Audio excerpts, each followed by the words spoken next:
నమస్కారం అండి. నా పేరు సుకన్య. నేను చీరాల నుంచి వచ్చాను. 2019లో నాకు హెల్త్ బాలేదు. నాలుక మీద చిన్న పొక్కులాగా వచ్చేసింది. తర్వాత చూపించుకుంటే ఇలాగా క్యాన్సర్ అని చెప్పారు. చేస్తే ఇలాగా అమెరికన్ అలర్జీ హాస్పిటల్కి వచ్చాను. అప్పుడు కళ్యాణ్ సార్ నాకు ఆపరేషన్ చేశారు. చాలా సక్సెస్గా. సార్కి థ్యాంక్స్ చెప్పాలి నేను. తర్వాత నాకు కీమోలు తీసుకున్నాను. ఆ రేడియేషన్ పెట్టించుకున్నాను.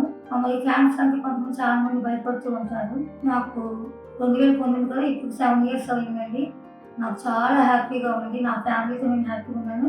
నేను ఒక కార్పొరేట్ స్కూల్లో టీచర్గా పనిచేస్తాను. అప్పుడు కూడా చక్కగా అసలు నా వ్యాధి ఏందో నేను మర్చిపోతూ ఉంటాను. డాక్టర్ అందరికి కూడా నా థ్యాంక్స్ చెప్తున్నాను. మరి ముఖ్యంగా కళ్యాణ్ సార్ నాకు చాలా సపోర్టివ్గా ఉండి నేను మంత్లీ చెకప్ వస్తాను.